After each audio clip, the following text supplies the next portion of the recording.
Today I'm going to show you an insane series of flexibility drills that will unlock more range of motion in your hip with regards to internal rotation than you've probably ever had before.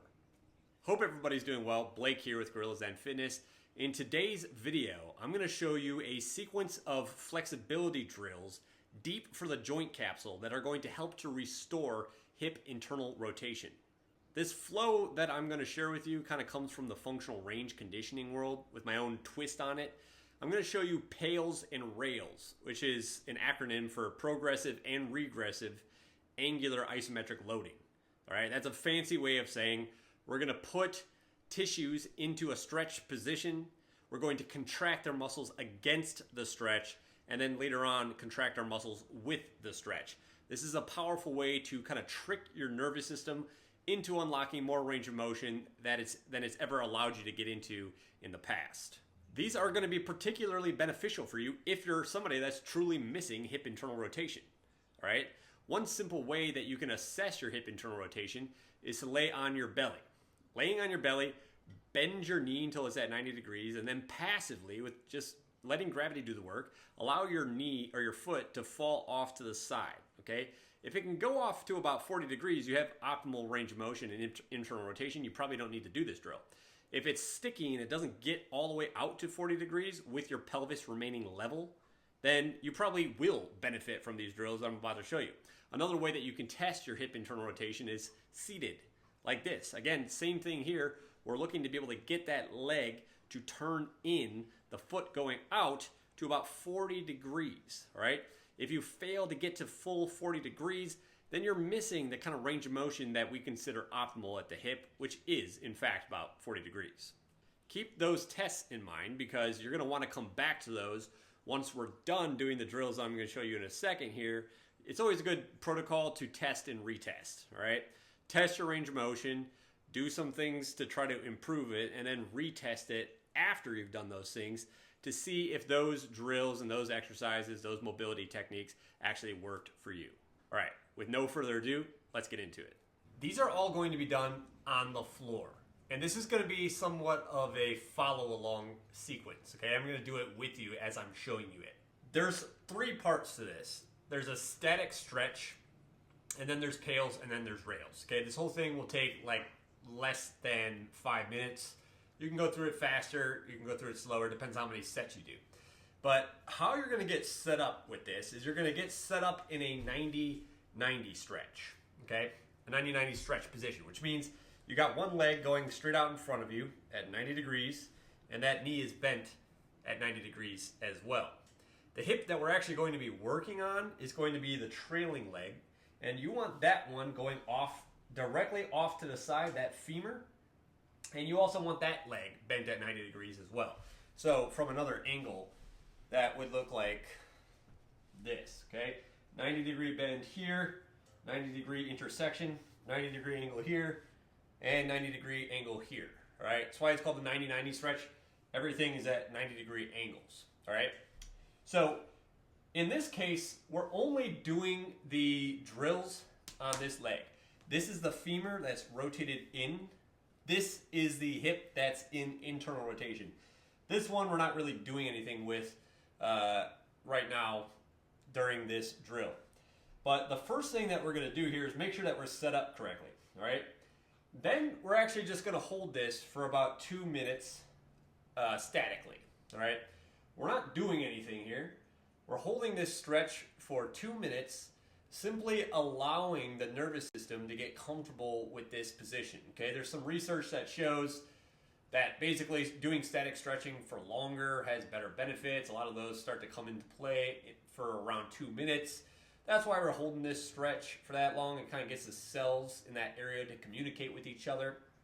But more importantly is we're trying to get our nervous system just used to being in this position, all right? If you're missing hip internal rotation, this probably doesn't feel super comfortable on your hip in this position, all right? It probably feels pretty tight, pretty restricted here. And we're just trying to spend time in this position teaching our nervous system that we're safe. This is a safe range of motion to access. And this is a range of motion that we want to access more into the future, all right? the body responds to the stimulus that you put it through. Most people don't internally rotate their hip this much, so their nervous system doesn't feel comfortable allowing them to rotate their hip internally this much. All right, so we're just trying to hang out in this position, get our nervous system to feel comfortable in this position. All right. Now, your breathing actually has a major impact on the state of your autonomic nervous system. Shallow chest breaths, contracting your muscles, making a pain face, all of those are going to kind of shift your body into fight or flight mode, not feed or breathe mode or rest or digest mode, the opposite branch of the autonomic nervous system.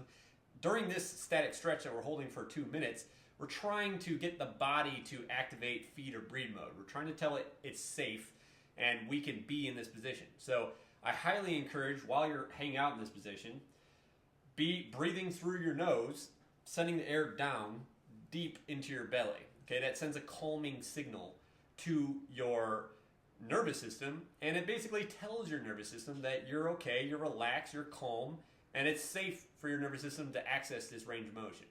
All right, at this point, we've gone a little bit past 2 minutes, but while we're in this, we want to be breathing through the nose. And if you want to intensify the stretch, if this doesn't feel that intense for you, one thing that you could do is you can actually load up the stretch a little bit more by rotating your torso towards the hip that you're actually stretching. You can grab that ankle, you can grab the outside of the knee, and actually even try to laterally flex your body while you're rotating towards that side. So you're bending to the side while rotating to the side, breathing in through the nose.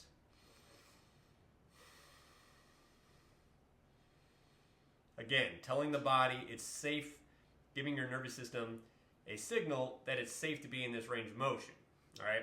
Now we've held that stretch for approximately 3 minutes, a little bit longer than I wanted to show you. Now, and if you're doing this on your own, you're going to hold that for 2 minutes. But now I'm going to show the PAILS and rails. This is where the real magic comes into play, and this is where things really get kicked into a high gear. All right. What you're going to do now is you're going to actually contract the external rotators of the hip while you're in this position. You're trying to contract the same muscles that would actually take your leg like this into external rotation, all right? But we're blocking it with the floor. So you're not actually going to see anything move, but what you're going to be doing is driving that ankle down like you're trying to turn your femur out to the side that way, okay? So if you've intensified the stretch and you're here, you can do this in this position. If you are not ready for that intense stretch and you're here, you can do this in this position as well. But let's just say you're here. What you're going to do for about the next 30 seconds is brace your core, get a lot of tightness in your body. We actually do want to be squeezing the muscles right now. And you want to be driving that leg into the ground progressively, 10% more every 5 seconds, okay? So you're starting to gradually intensify that contraction, driving that ankle into the ground hard, activating those external rotators. You're driving them in hard, and each kind of 10 seconds that you're holding this, you're increasing the contraction so that you're working up over about a 30-second time frame to almost 80% contraction, 100% contraction, trying as hard as you can. From there, we're going to switch into doing the opposite, okay, rails. Now you're going to try to activate the muscles that internally rotate the hip, like you're trying to lift your leg up like this. All right, most people, including myself, don't have the strength yet to do that, but you're going to try to activate those muscles. You're going to try to activate those as hard as you can. You're going to keep holding that contraction, trying to pull yourself more towards that hip, trying to pull that leg up. You're going to continue to hold that contraction, build that contraction, try to strain even harder. You might even feel crampy in the hip. That's okay. Keep doing that. Keep trying to pull that ankle up. Even if nothing is moving, what's important is that you're activating the hip internal rotators. We're going with that stretch right now. We're going to hold that for about 30 seconds. And then after that is complete, you're done with your set of PAILS and rails. You can hold that for, I like to do 30-second contractions, progressively increasing the contraction to almost 100% capacity, contractile capacity over a 30-second time frame. You're going to hold that for the PAILS, which is the first one, and then the rails, which is the second one. And then right there from that, you should be able to relax and even you should feel a little bit more comfortable. The stretch should, okay? This is more of a flexibility drill, by the way, as opposed to a mobility drill. But yeah, what are we doing here? We're just working on the neuromuscular system. Just by sitting in this position now, it should feel a little bit more comfortable. All right? Now, I usually do 2 to 4 sets of pails and rails. All right? The amount of sets that you do is going to be contingent on how well conditioned you are, how your hip feels as a response to this. This is really intense on the hip. Okay? If I do more than 4 sets of pails and rails, my hip capsule is pretty angry with me. I have a lot more range of motion. It feels a lot better, but I could tell that I worked out those deep structures of the hip really hard, and I don't typically like to do more than 4. So the amount of sets and reps of this that you would do is really just going to be contingent upon how this feels for you, how well you're able to recover, what your training background is, so on and so forth. But while we're in this position, we can do as many sets of pails and rails as we want. I'll go ahead and show it one more time, all right, because I'm still hanging out in this position. So if I wanted to do another set of pails and rails, again, I start by irradiating, which is kind of getting that full body contraction. If I'm doing the intense version of this, my torso is rotated towards that leg, and I'm in this position. All right, now I start to kind of contract all the muscles in my body as I'm driving this ankle straight down into the floor, like I'm trying to externally rotate my leg like that, like I'm trying to turn my femur that way. All right, it's not able to move though. The floor is blocking it, right? We're holding this deep stretch, we're irradiating, which is kind of full body core bracing, and we're holding that, and it gradually intensifying that contraction as we're driving that leg down into the ground until you're almost working at maximal capacity. You can't go anymore, and then immediately we reverse that, and now you're trying to pull the leg, you're trying to pull the ankle up a little bit like that, really leaning into that hip. You should feel these muscles on the outside of your hip working like crazy, right? You're holding that, you're progressively squeezing harder, keeping that full body brace, continuously trying to lift that ankle up like that. You're not going to be able to do that most likely. I can't even do that. Some range of motion freaks can. But you're just trying to pull it up, pull it up, pull it up, feeling this contract, feeling this contract, feeling this contract. And then again, we hold that for about 30 seconds, progressively increasing the contraction of the muscle. And then we relax, and we just did another set of pails and rails. And now, again, this position should just start to become more comfortable the more time you spend in it. Again, you might notice that this leg kind of drifts forwards like this. Mine does. You want to keep it out 90 degrees like this. Okay, this is a little bit more optimal like that. All right, you don't want to let it creep forwards like this. Keep it back here. Also, if this is bothering your knee, don't crank on it too hard. One thing that you could do instead of pulling your toes up is actually kind of point the toes like that. You might find that that makes this feel a little bit easier on your knee. But we don't have to be, this is not like rocket science.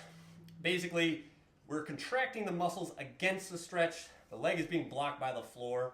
You're holding that, you're progressively increasing the intensity of the contraction over 30 seconds. Go as hard or as soft as you want. Over time, you should be like getting harder, contracting your muscles harder, but not everybody's gonna be able to start with 100% maximum contraction.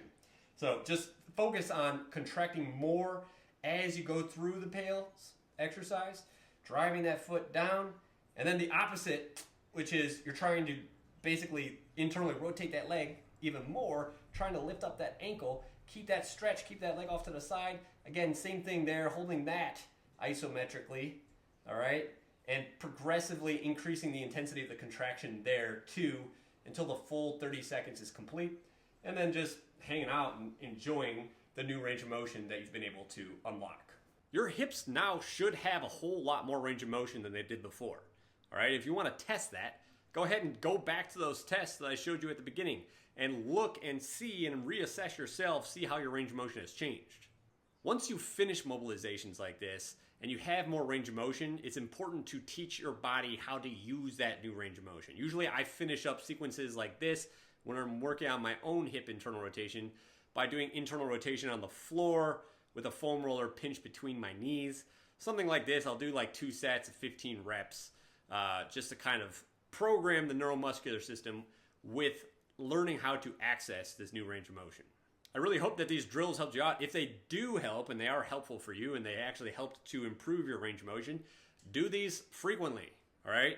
These are things that I do every morning. I especially do this on my left hip before I train legs or do squats or anything like that. And again, if you find it helpful, if it's improved your range of motion, if you had restricted hip internal rotation at the beginning, do these regularly. If you want to get access to my free workout that helps to correct muscular imbalances, posture, mobility, flexibility issues, then open up the description down below, click the first link there, or click the first comment that's pinned at the top of the comment section. All right, that will take you over to my website where you can learn about 3-day functional training split, which is my free workout plan. I'll ask you for your email. As soon as you put your email in there, I'll send you a copy of my workout plan within 5 minutes. If you're looking for another place to get access to that, you can always just click that button over there. That will take you to the same page on my website. If you want to see other videos that I made about hip internal rotation, click that button over there. And if you're not yet subscribed to my YouTube channel, go ahead and do that over there. That's it for today. Let me know what you want me to make videos on in the future in the comments down below, and I'll see you next time.